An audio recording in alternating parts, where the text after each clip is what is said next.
नमस्कार दोस्तों। आज हम बात करेंगे दर्पण त्राटक के बारे में। तो इसमें एक कंडीशन है, अगर आपको दर्पण त्राटक करना है तो उसकी साइज़ क्या होनी चाहिए? साइज़ होनी चाहिए 8 बाई 6 mm की। और दर्पण त्राटक करने से पहले हमें दर्पण से 3 फीट की दूरी पर 3 फीट की दूरी से दूर बैठना चाहिए। हमारे और दर्पण के बीच में 3 फुट की दूरी होनी चाहिए। दर्पण त्राटक उच्च कोटि के उन त्राटकों में से एक है जिनमें मस्तिष्क को उच्चतम स्तर पर भाव शून्य कर लिया जाता है।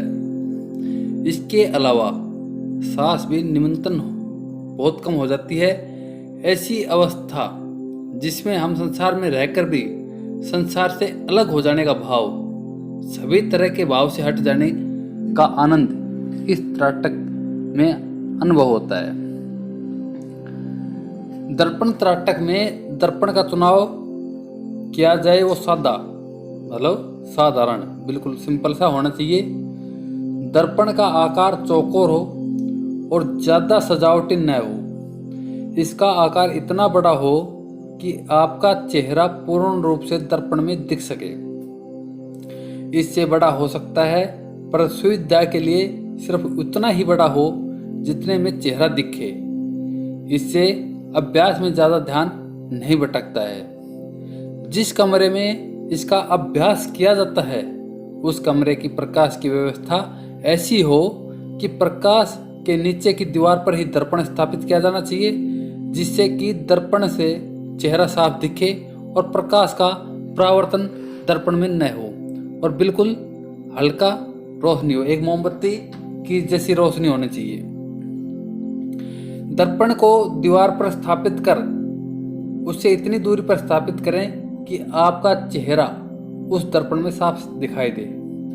त्राटक या तो आंखों पर किया जाता है या फिर आंखों के बीच में जो भ्रुकुटी होती है उस पर किया जाता है। सरों में दोनों आंखों पर त्राटक आसान नहीं होता है, इसलिए सरों में भ्रुकुटी पर त्राटक करना चाहिए। इससे त्राटक में आसानी रहती है। जब भाव शून्यता की उच्च स्थिति प्राप्त हो तब आंखों पर भी त्राटक कर सकते हैं। दोस्तों, सरों में जब भ्रुकुटी पर त्राटक किया जाता है तब हमारे आज्ञा चक्र पर स्पंदन होना शुरू हो जाता है, क्योंकि उस स्थिति में हमारी ही आकर्षण शक्ति या कह सकते हैं चुंबकीय शक्ति आज्ञा चक्र को प्रभावित कर उसे जागृत करती है। इसके अलावा दर्पण त्राटक में जब हम अभ्यास के साथ साथ भाव शून्य होना शुरू हो जाते हैं तब हमें अपना ही चेहरा बदलता हुआ दिखाई देता है, जैसे कि हमारा रूप बदल रहा हो, जो कि भाव शून्य होने वक्त होने वाला भ्रम मात्र होता है। इसके अलावा कई बार हम इतने खो जाते हैं कि हमारा चेहरा दिखना बंद हो जाता है। ये सिर्फ तब होता है जब हम कई देर तक एक साथ भाव शून्य होने की क्षमता रखते हों और हमारी सांसें सिर्फ नाम मात्र की गति पर हो, यानी कि हमारे सांस को धीरे धीरे अनुभव भी न हो। इस अवस्था में हम जैसे अपने शरीर से बाहर होकर इस तरह के अनुभव हो सकते हैं, क्योंकि हम जितने भाव शून्य होंगे उतना ही अपनी सूक्ष्मता का अनुभव करते हैं। दोस्तों, इसमें कुछ बातें ध्यान रखने के योग्य हैं। जैसे त्राटक में कई अनुभव ऐसे होते हैं जो हमें विचलित कर देते हैं, जैसे कि एकाएक सांस का निमंत्रण हो जाना, दर्पण में चेहरे के बदलते प्रतिरूप का भ्रम, शरीर का एकदम हल्का हो जाना, चेहरा गायब हो जाना। ये सब अनुभव मन के भाव शून्य और सांस की गति से जुड़े रहते हैं। अगर हम इनसे विचलित होते हैं तो आगे नहीं बढ़ पाएंगे। इन स्थिति में मन को संयमित कर अभ्यास करना चाहिए। जो होता है उसे तर्क वितर्क से न तोलकर स्वीकार कर लेना चाहिए। जब आप इस स्थिति को स्वीकार कर लेते हैं तब तो आपके मन में कई सवाल नहीं होने देते कि आप अपने आप आगे बढ़ते चले जाते हैं। दर्पण त्राटक के समय का कोई अनुभव नहीं होता है। न ही कोई थकान, क्योंकि हम अपने पूर्ण ध्यान को अपने चेहरे पर लगाते हैं। उस वक्त का पता नहीं चलता, जबकि दूसरे त्राटक में हम थकान महसूस करते हैं। इस त्राटक में ऐसा कोई प्रभाव नहीं है। अलग अलग स्थिति में आंशिक अनुभव में अंतर हो सकते हैं। ये आपके मस्तिष्क की स्थिति पर निर्भर करता है। त्राटक में हम कई समस्याएं आती है। आंखों में पानी आना, आंखें लाल होना, सर भारी हो जाना। इसी तरह की समस्या होने पर हमें त्राटक में घबराना या परेशान नहीं होना चाहिए। अभ्यास में सरलता लेकर हम इससे बच सकते हैं। त्राटक में होने वाली समस्या और उसका समाधान, इसके अलावा अनुभव सविस्तार से बता रहा हूँ। मन की गहराई में डूबते चले जाना, हर पल मन शांत और आत्म संतुष्टि का भाव मन में रहना, ये कुछ अनुभव हैं जो ध्यान में किए जाते हैं। लेकिन कुछ और भी अनुभव हैं जिसके मन में शंका उत्पन्न होती है कि हम सही राह पर हैं या नहीं हैं। जैसे कि त्राटक के बाद आंखों में जलन महसूस करना, या फिर जहाँ भी देखे वहीं पर कुछ पल के बाद एक सफ़ेद चमक देखना। ध्यान के बाद हमें अपनी भ्रुकुटी के मध्य खिंचाव महसूस करना, जहाँ भी देखे वहीं पर एक अनजान आकर्षक महसूस करना, जैसे कि आपका मन उस वस्तु से एक सूक्ष्म डोर से बंधा हुआ हो।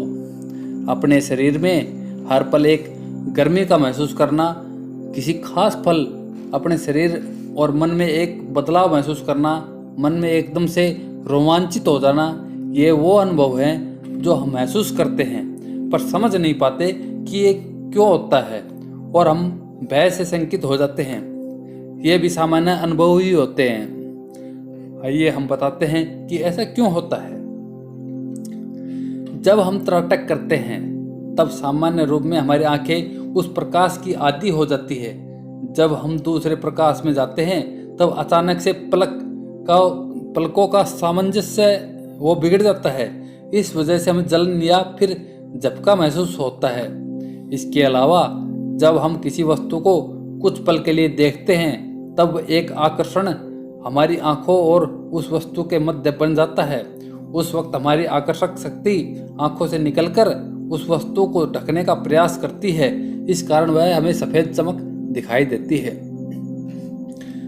दूसरी बात कि जब हम ध्यान या त्राटक करते हैं तब हमारा मन अनेक से एक जगह पर केंद्रित होने लगता है और मानसिक शक्ति का निर्माण शुरू हो जाता है, और शुरू से हमें इसे नियंत्रित नहीं कर पाते। इसके अलावा ध्यान में कुछ समय बाद अपने आप हमारा मन एक जगह पर ही चिंतन करता है। इस वजह से हमारे मस्तिष्क में सिर्फ एक ही विचार घूमता है और ज़्यादा दबाव के कारण वहाँ पर खिंचाव होने लगता है। उस वक्त आंखें बंद करके मन में भावना दे कि मन शांत हो रहा है, मन शांत हो रहा है। आपका खिंचाव बंद हो जाएगा और मन विचार शून्य हो जाएगा। और ध्यान और त्राटक में हमारी मानसिक शक्ति मजबूत होती है। इसलिए जब हम किसी वस्तु को कुछ समय तक देखते रहते हैं तो हमारी मानसिक शक्ति उस वस्तु से जुड़ जाती है। ये मस्तिष्क और आंखों से निकलती है, ये भी एक सामान्य सी बात है। और ध्यान और त्राटक से हमारे शरीर में ऊर्जा का संरक्षण होना शुरू हो जाता है और हमारा मन शांत रहने के कारण हमें गर्मी का महसूस होता है। इस प्रकार से आगे है कि जब हम ध्यान या त्राटक का अभ्यास करते हैं तब हमारा अचेतन मन जागृत होना शुरू हो जाता है। अवचेतन मन एक अलार्म का काम करता है और इसके अलावा ये मन से निकली तरंग या संचार का और ग्रहण करने का काम करता है। इस वजह से हम आने वाले पल की या वर्तमान में अपने से दूर होने वाले घटनाक्रम को महसूस करते हैं और एक रोमांच महसूस करते हैं, जैसे कि अचानक अपने शरीर में कंपकंपी या फिर मन का एक से भाव बदलना, किस खास के बारे में सोचना। ये कुछ ऐसे अनुभव हैं जो हमें ध्यान या त्राटक के माध्यम से होते हैं। इसके अलावा जब हम त्राटक करते हैं तब हमें ऐसा दृश्य महसूस या दिखते हैं जो कि कल्पना जैसे होते हैं। ये दृश्य हमें अवचेतन मन दिखाता है। जो हम पहले कभी सोचते हैं या फिर स्वप्न में देखते हैं वह अवचेतन मन में दर्ज हो जाता है और हमें ऐसे दृश्य दिखते हैं जो बिल्कुल सामान्य है। इसमें मन में शंका किए बगैर अभ्यास जारी रखना चाहिए। मैं समझता हूँ कि आप ये जो मैंने विस्तार से दर्पण त्राटक के बारे में बताया है वो आप समझ गए होंगे। अगर सफल होना है तो सिर्फ एक ही जगह मस्तिष्क को काम करने देना चाहिए। कार्य करने से इच्छा शक्ति बिखरती है, अनेक कार्य करने से, अपने कार्य पर शक करने से आत्मविश्वास गिरता है और कार्य को अधूरा छोड़ने से संकल्प शक्ति का नाश होता है।